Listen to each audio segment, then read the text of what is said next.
Hello, and you're very welcome to Mind Blowing 16. I'm Paul Gill. And I'm Siobhan Lyon. And today we're going to be discussing gratitude, which I am very excited about because I think gratitude, full heart, open life. I wasn't very excited about this when you pitched this as a topic, because I used to very definitely have a problem with gratitude. Oh, go on, so. And it was at a time when I wasn't very happy about a lot of things in my life. Of course. I said, I don't feel grateful. Why would I want to be grateful for it? And every time you open Facebook or social media, happy and gratitude, and I go, no, it's annoying me. Now I'm aware that it was me that was being annoyed, not that it was annoying me. Yeah. I was choosing. Now, in hindsight. No, I was aware then, but I was kind of allowing myself just to express this non-gratitude. Yeah. And it really did irk me that people would kind of go, you should be grateful no matter what's happening in your life. No, that doesn't make sense. Yeah. It's like you fall off a horse and you break your back. Geez, you were very lucky. I remember people saying that to me when that actually did happen to me. Yeah. Right. I almost, I kept losing the power in my left leg. I nearly couldn't go. The fracture from the break as well was tipping off my spinal cord. Right. And people kept saying to me, God, you were so lucky. And I remember going through a period of time when I was like, I wish people would saying that to me. It's not lucky falling off a horse. I'm lying here in a back brace. Yeah. I can't move. I don't feel very lucky in this moment. You should do the lotto right now. Yeah. You are so lucky. How fortunate for you. It's unnatural. Yeah. To want to express gratitude when you're in a situation like that. It actually is. Yeah, I totally agree. So why would you want to go down that road of gratitude? Several reasons, right? Okay. I'll prove it. Okay, so it just changes your whole physiology, your biology, your mental state. It opens your heart for love, which will attract more of that into your life then as well if you're grateful. Gratitude is the language of the universe. You know, it's the universal language for getting and for giving and for receiving. Good things, of course, not bad things. Think off. What about complaining? Complaining has its place as well. Yeah. Complaining, it does allow us to express this negativity. Yeah. And I am a fan of negativity. I'm not one of these be positive for everything. Yeah. It's because it's unrealistic. Well, it is unrealistic. Nobody's going to be happy 100% of the time. No. So complaining has its place, but complaining should be a process that you go through to get it out of your system. Exactly. And I think that's the key. I think, you know, if you're complaining constantly 24/7 all the time, then you're addicted to the pain. You know, that's what you're addicted to. You're latched on to the feeling that being sad or disgusted or angry or annoyed gives you.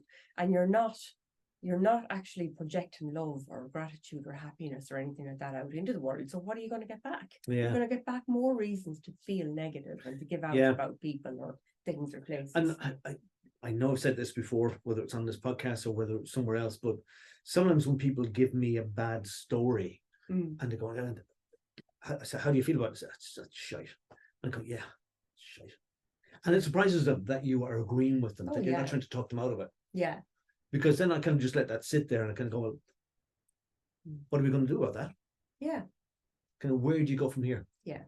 So how would you like to proceed? Yeah. You know, so do you want to stay stuck in that or do you want to move out of it? Yeah. You know, and it is a decision. Yeah, because you can go around the hamster wheel of just complaining, and feeling embittered. Yeah.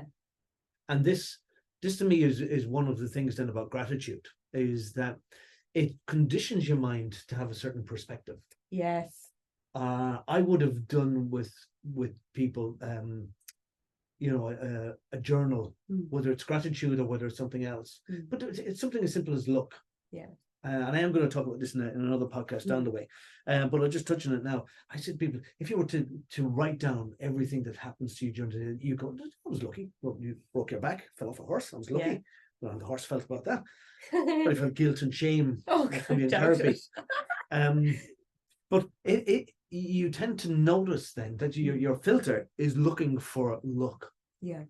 So whether it's you get missed by the car when you're crossing the road, or whether you get not rained on and everybody else does get rained on, you just come into the building just as the sky's open, just in time, or whether you do win something, money or whatever, you are orientated towards looking for that, and that's what you see.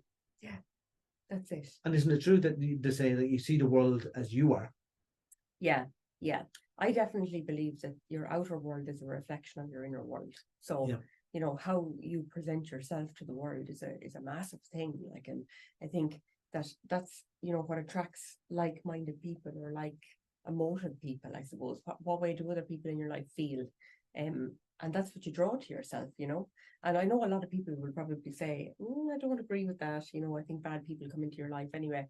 And I definitely think that's true. Bad people will cross your path, or bad situations. But it's kind of like, is that good luck or is it bad luck?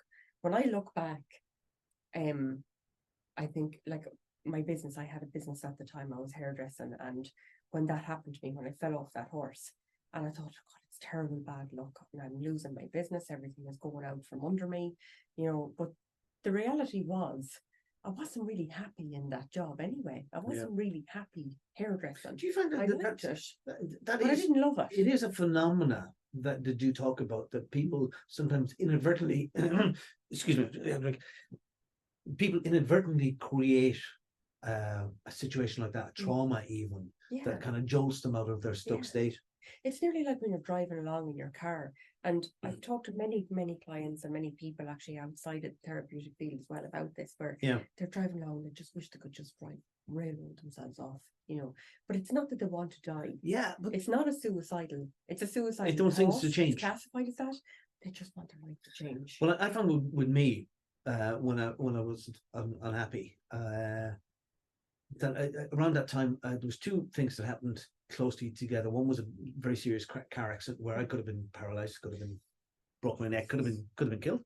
And the other one was a bad fire where I got 15% of my body burned, ended up in hospital. And both of them were life-changing moments. Both of them were kind of, I could have died and it would have been all over and I wouldn't have been able to do anything or change anything. And it's scary because then it kind of creates a sense of urgency. You kind of go, right, if I get a second chance, if I am able to function and able to live, what will I do differently? So I think there is a phenomenon. I remember reading about it somewhere where people can cause situations like this to bring about massive change in their lives. Yeah, it's the only way sometimes. Yeah. You know, we always have the opportunity to make the decision or the choice to change, but rarely will we do it unless there's an actual crisis of some description. I remember after the burning, my arms were all burned, my chest and my face was burned. But I got a fright in the hospital because the second morning I woke up in the hospital and the bed all around me was all yellow stuff, and I said to the nurse, I said, what do you have to put me? She said, nothing. I said, that's coming out of you, that you're losing body fluids because there's nothing to keep it in. Your skin can't keep it in.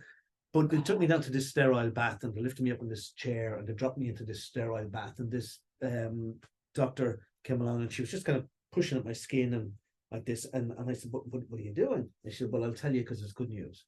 And I said, what? And she said, I'm pinching your skin, it should go white and then it should come back pink. I said, if it didn't come back pink, I know that the circulation is damaged and you'd be losing both your arms this morning. Oh my God. Yeah. And that scared to be Jesus out of me. Oh my God. And when I eventually got home out of hospital, I thought, I'm going to use this body, I'm going to build up this body. I haven't achieved my maximum potential with this one. And I had weightlifting gear upstairs in the attic. And I got under the bench and I started trying to bench myself. It was mad because I was bursting my wounds and everything. There was blood pouring out of me and whatever. And I got stuck under this weight because I wasn't able to lift my energy levels. I was angry and it was adrenaline, but my energy levels, because I'd been in hospital for weeks, I wasn't strong at all. Yes. And the way I got stuck under the bar. Oh my God! I had to kind of move sideways and everything, weight fell off and whatever. And then I rang a friend of mine, Desi, I laugh at this. And I said to him, Desi, do you still do weight training yet? And he said, can I come over? It's been 3 years since I've been talking to the guy. I went over and I started weight training with him and I built myself up. Yeah. But it was the whole thing was a catalyst. Yeah. The trauma, the tragedy was a catalyst to build myself up. To train yourself. And I never would have done it otherwise. Change your life. Yeah. Absolutely. And like I never would have got into counselling if it wasn't for that accident. I didn't fall off that horse, there's no way I would have left the hairdressing trade and really followed my true passion, which was to become a counselling therapist. Yeah. There's no way I would have done it. When did that happen to you, Paul? Was that That was like around were you in the 2000. process? Yes. It was 2001. God. Yeah. Jesus, that's an amazing. Oh, it's a wake up call, Yeah. because there was people in the ward where I was in hospital that died. Oh, Christ. So a man die one night, and I kind of, if I ever get out of here, all the things I would do. Yeah. And I did. Yeah. It's like that ABBA song. If I had a little money, but if I had a body that was functioning. Yeah. We all, oh my God, that's a big thing about gratitude too, isn't it? Yeah. Like in the moment when you're suffering that pain from the burns, I mean, in my opinion, there's nothing worse than being burnt. It's the worst pain ever. Yeah, because it happened to my husband as well. His head and everything went on fire. He probably told you about it. Oh my God, he had an awful experience with it altogether. But the pain of that, like, and there's nothing you can do really to stop. I'll tell you this, Siobhan. There's they used to come in every morning about 6:30 and would peel the skin off you. Oh. And why they would do that is that the skin had to heal from the inside out. So they come in and give you medication. Yeah. And then they'd peel off the skin, so there'd be no scarring, no orange peel when they're finished. But it was painful. And then you'd have to shower. And then they'd put on creams and lotions and they'd class you up like a mummy. They were like the Michelin man, that kind of thing. Yeah. But I remember they did this, and about half an hour later, I'm feeling a lot of pain and discomfort in my side. And press the bell, nurse comes in, and I'm in this. She said, well, we've given you the full dose of painkillers. We can't give you any more because it'll tip you over, that you're on the maximum. We have morphine and all the rest. Jesus. And I said, I'm really bad here. And I went out. I actually got out of the bed and I tried to go up to reception to put me back in. Said, no, you shouldn't be out of bed. Get back in there. It'll be okay. And I was in such pain that I actually knelt down outside of the bed and I bit into the mattress with pain. And I conked out. And they came in and found me some 20 minutes later or whatever and put me back into the bed. And then they realized, oh, the bandages have kind of written up here. That part of the wound is exposed to it. Oh, that's causing the pain. So, oh my God. While they thought I was imagining it, it was real, but it was the worst pain I'd ever experienced. I literally conked out from the pain. And whenever I see in films like where, Westerns where they're kind of going to operate and somebody's bite the stick, I know what that's like. Yeah, you've actually gone through it. Yeah. So it's difficult to be ungrateful in that situation, when you're excruciating. Once you know this, you don't have to create a crisis to be grateful. Yeah. I said to people that you can be grateful that you're alive. Okay, things might be shite in your life, everything might be good, but you can't, paint the whole life is crap. Some things in your life are crap, but some things are working beautifully. Yeah. And one of the things that's working beautifully is the fact that you're alive. Yeah. There's lots of people that you started out life with that haven't made it this far.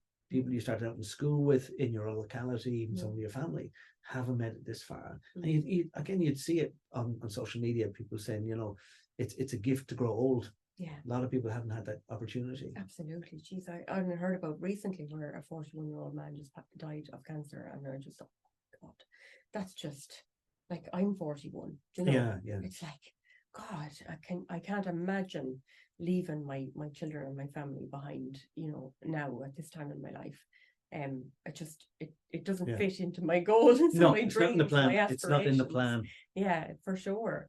Yeah. But there's always something to be grateful for. So even when you're lying there, you have loved ones who love you and care about you and want you to recover and want to see you getting better.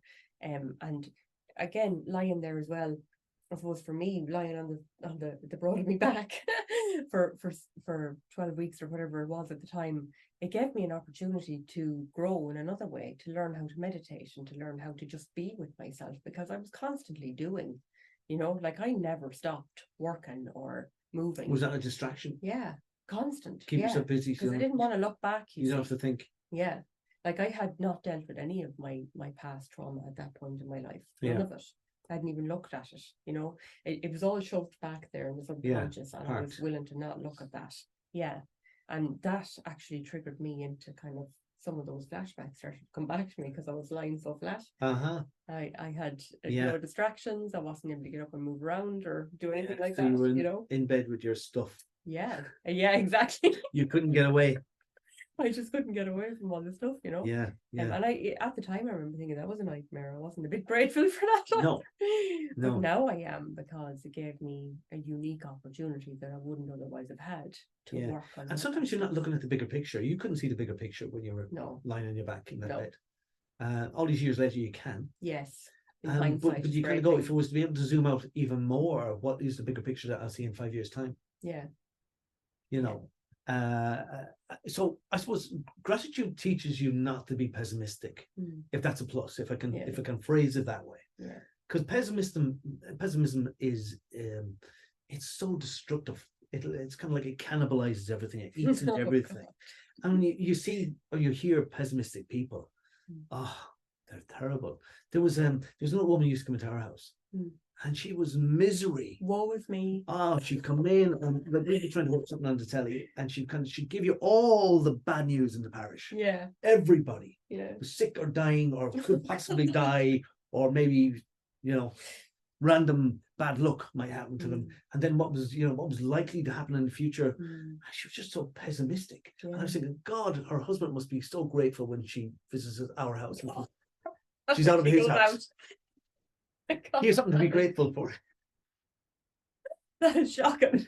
But it's very true though, isn't it? Yeah. But people like that. I mean, Eckhart Tolle talks about this. It's the pain body. So it's people who are actually addicted to the pain. So they go around, they talk about their pain, they talk about everybody else's pain and suffering and all the bad things that happen. And it releases a hormone or a chemical in the body that makes them feel accomplished in some way because they have delivered this news, Yeah.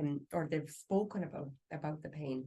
And I think it's, it's difficult to get out of that mindset and change into a mindset of gratitude. You see, you build up a sense of expectation, a self-fulfilling prophecy. You expect misery. Yes. And you look for it. You'll find it.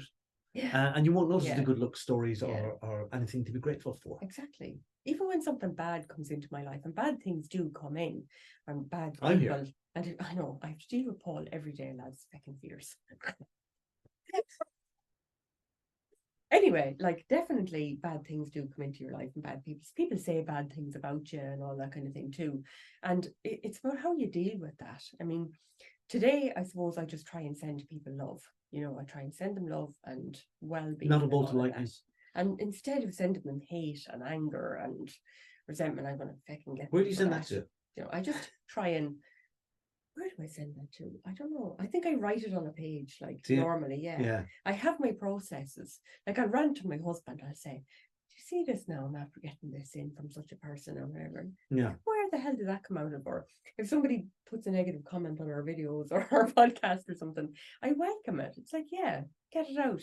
Get out your feelings. Do that, it's okay. No, I don't mind. I'm not worried about the bad stuff, because it's like it nearly gives you more publicity in another way. Yeah. People are like, "Whoa, look at this going on here." We want to hear We want to hear the good stuff. So like, share, download, subscribe, and we'll talk to you in the next podcast. You see, he's cutting me off straight away. He just can't handle any negativity at all.